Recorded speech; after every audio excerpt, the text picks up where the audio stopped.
Por fin llegamos a la parte favorita del curso, a mi parte favorita. Hablaremos sobre evolución y todo lo que tiene que ver con selección natural y Darwin, esto que va de la mano con la biodiversidad que se encuentra en nuestro planeta. Biodiversidad que aprendimos a clasificar, que aprendimos cómo se trabaja un taxónomo, también vimos un poquito de claves dicotómicas.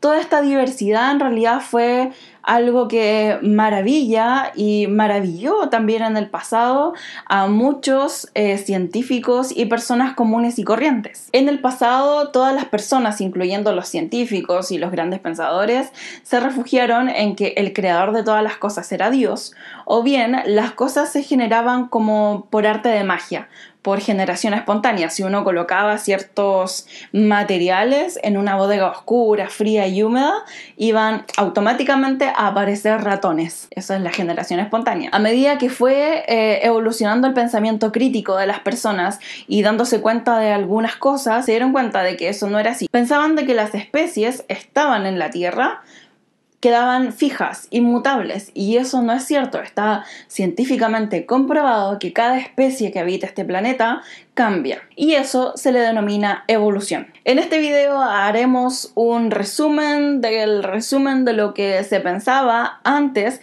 de las ideas de Darwin, porque ya la siguiente semana veremos qué ocurre con esta idea tan controversial que gestó Darwin en su cabeza y que le costó tanto publicar hasta el día de hoy. Entonces saca tu cuaderno, ordena tu espacio y comenzamos. Bien, esta clase de evolución la vamos a dividir en dos, las ideas que son pre-Darwin y aquellas que vienen ya después de Darwin. Darwin va a ser como nuestro punto cero. Entonces, esta clase dice el origen de las especies antes de Darwin. ¿Qué aportaron todas estas ideas? Las ideas de la creación le bastaron al ser humano para comprender el mundo. Sin embargo, a medida que esto fue avanzando y que las personas fueron siendo un poquito más críticas, aparecieron los grandes filósofos. Uno de ellos fue Aristóteles, que clasificó a los organismos de acuerdo a una complejidad. Por ejemplo, puso todos los artefactos que creó el hombre en el primer eslabón, en el primer peldaño. Y luego puso los minerales. Luego se fue en el orden de las plantas. Luego algunos animales simples, los insectos, algunos crustáceos. Ya luego vienen los cordados, todos estos que tienen columna vertebral. Los animales más complejos. Y en la cima de esta escalera colocó al hombre. Si vemos este de acá es similar.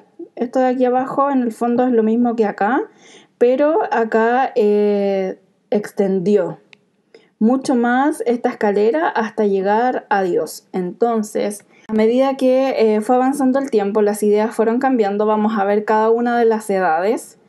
En la Edad Media, acá el creacionismo se impuso casi rotundamente y no hubo un crecimiento científico. No hubo un crecimiento tecnológico. Por lo general acá la ciencia se estancó rotundamente. Ya en la Ilustración comienzan a aparecer estas primeras ideas brillantes con respecto al origen de las especies. Tenemos el primero, fue Carlos Linnaeus. Él inmediatamente pensó de que este orden de Aristóteles ya era obsoleto y era necesario comprender la naturaleza llamándola de acuerdo a una nomenclatura binominal o binomial. Ya lo vimos en la clase anterior, en el que se nombraban por género y la especie. Esta idea, ¿cierto?, vino de este botánico sueco y aportó ya el primer paso para comenzar a organizar todas las especies y comenzar a pensar de dónde venían estas especies.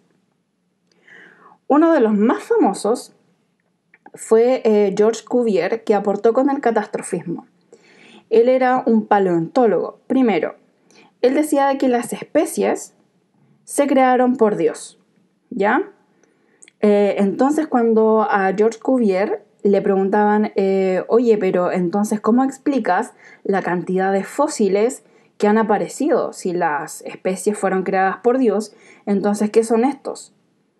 Entonces, Cuvier dijo de que esos eran producto de una extinción que había ocurrido, pero no una extinción masiva, sino pequeñas extinciones de ciertos lugares. Él creía rotundamente de que las especies no cambiaban en el tiempo, por lo tanto, la evolución no era posible. ¿Ya? Las especies fueron creadas por Dios y así se mantenían inmutables. Esa idea también se llama fijismo o idea fijista, que las especies no cambian en el tiempo. Luego, a medida que avanzan los años, ya comienzan a aparecer las ideas más contemporáneas y entra el concepto de cambio. Este cambio que no era aceptado ahora entra como una idea muy probable. Charles Lyell, un íntimo amigo de Darwin, en realidad él era geólogo y estudiaba las rocas. Entonces, él apoyó el concepto de cambio a través de lo que él observaba en los sedimentos. Por ejemplo, él cuando observaba una roca, él se daba cuenta que la roca estaba compuesta por una serie de láminas, ¿ya? Y se daba cuenta que en esta zona, por ejemplo, las rocas tenían cierto color y por acá las rocas tenían otro color. Él sabía de que la diferencia de aquí, de la primera lámina con la última, era tiempo. O sea, este trozo de roca se depositaba mucho antes que esta. Esta ya es una parte más reciente de la roca. Entonces él dijo, bueno, si las rocas cambian, entonces también pueden cambiar los organismos. Y eso lo evidenció cuando encontraba ciertos fósiles atrapados en las rocas, que no eran iguales. Entonces él ya incorporó el concepto de cambio lento a través del tiempo, pero en aspectos geológicos. Uno de los científicos naturalistas más importantes de la época y el primer evolucionista, ya el primer personaje que decía una idea de cambio en las especies de forma más contundente, fue Lamarck. ¿Ya? Y él propuso dos grandes ideas. Primero, el efecto del uso y el desuso de los órganos. Y segundo, la herencia de esos caracteres que se adquieren. Lo vamos a explicar después, no se abrumen tanto. Esto pueden anotar en su cuaderno para tenerlo más ordenado. La teoría de Lamarck se basó en los siguientes principios. Primero, el medio ambiente es cambiante. Eso también lo dijo cierto Lyell. 2. Los seres vivos se adaptan a estos cambios. 3. Hay órganos que se usan más que otros. 4. Los más utilizados se desarrollan y los que no se usan se atrofian. Y 5, y uno de los más importantes, los caracteres adquiridos y perdidos por los seres vivos a lo largo de su vida son transmitidos a sus descendencias. Estoy segura de que esta idea de evolución es súper lógica para ustedes y cada vez que enseño evolución me doy cuenta que los estudiantes tienen esta idea de evolución. Esta es una idea de evolución válida, pero en el año 1800 y algo. Ahora, claramente la evolución no es así. Entonces, ¿qué decía Lamarck? Que las especies cambian gradualmente para generar nuevos linajes. Entonces acá tenemos la famosa jirafa de Lamarck que tenía el cuello corto. Y esta jirafa necesitaba comer, ¿cierto?, estas ramas que estaban en las zonas más altas. Entonces comenzó a usar mucho su cuello hasta que este cuello se alargó. Y ese cuello largo se heredó a sus hijos. Es como quien, no sé, pues quien le encante subir las escaleras del recinto y vaya a subir todos los días las escaleras del recinto y se le agranden, no sé, las piernas. Entonces, ese tipo de característica después se va a heredar a sus hijos, la de las piernas largas, por ejemplo.